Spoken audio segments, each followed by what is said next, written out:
You can have this feeling anytime you choose.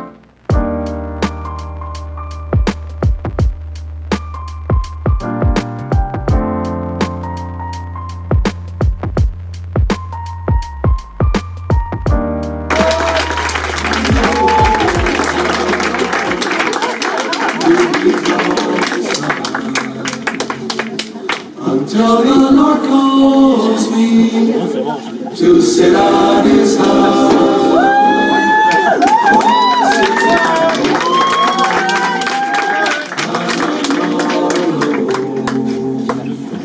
For this is my call, and this is my home. Bonsoir tout le monde. Nous sommes en juillet 2013 et je suis skipper professionnel, je passe mon temps à naviguer. Et on me propose de tester un nouveau parcours de régate entre le Groenland et la côte ouest bretonne. Le truc se fait assez rapidement, j'ai du temps entre une régate justement en Irlande et une traversée de l'Atlantique en octobre. Le bateau est déjà sur place, juste à prendre mon train pour Paris, faire une escale à Copenhague où j'ai une nuit d'hôtel et je rejoins mon équipière Sarah, prendre un avion qui va à Kangerlussuaq et jusqu'à Aasiaat. Aasiaat, 5e ville du pays, au-dessus du cercle polaire, 3000 habitants, une densité de 1 habitant au kilomètre carré. Par exemple, Bordeaux, c'est plus de 5000. Henri, le capitaine de l'expédition, nous attend déjà sur place. On rejoint l'aéroport à pied, de l'aéroport à l'auberge à pied, parce qu'il n'y a pas de taxi, il n'y a pas de route goudronnée.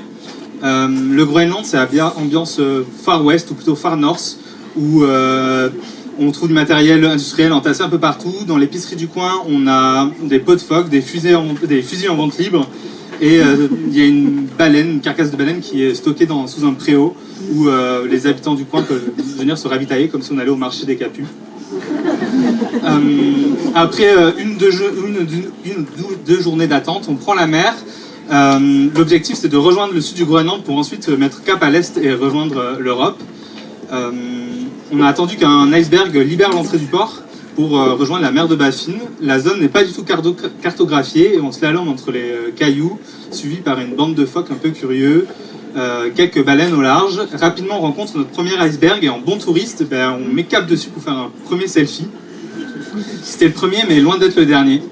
On décide de mettre les voiles, la mer est belle, il fait moins 8 degrés. Je vais à l'avant du bateau, envoyer le génois. Je me prends une vague sur la tête, l'eau est à moins 2 degrés, je retourne fisse à l'arrière du bateau, la cagoule ne faisait pas assez effet. Je me fais un thé chaud et j'arrêterai de jouer au héros pour la suite du voyage. La suite, on met cap au sud, on descend le long des côtes magnifiques, c'est fait partie des plus belles journées de navigation de ma vie. Des couleurs de ouf, coucher de soleil de dingue, la côte est dentelée, on a des glaciers qui se jettent dans la mer, c'est génial. La mer est assez plate, on profite de bonnes conditions. Malheureusement, rapidement, on est rattrapé par des problèmes techniques. On est obligé de faire une première escale à Maniitsoq, une ville qui vit de la pêche industrielle de crabes. On n'est pas là pour faire du tourisme. Rapidement, on trouve un pêcheur inuit qui a pile poil la pièce de moteur qui nous manque. Tant mieux, mais les conditions météo sont dégradées et on doit faire un peu de tourisme et visiter le coin. On n'est pas équipé, on ne peut pas aller loin. On n'a toujours pas goûté la baleine, par contre on a bien profité de la bière locale. Henri nous annonce que la météo va s'améliorer et on prend la mer. Merci Henri, c'était ma première tempête de neige en mer. On a même pu faire un bonhomme de neige sur le bateau. J'avais une autre vision des bonnes conditions météo. Les conditions s'améliorent, la première nuit on en profite.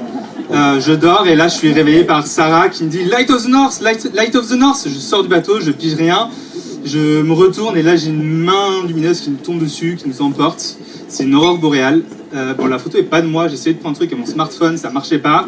J'ai trouvé ça sur internet. Il y a des gens qui font des meilleures photos que moi. Malgré tous ces super paysages, on a encore un deuxième problème mécanique. On doit s'arrêter à Paamut, un petit port de pêche.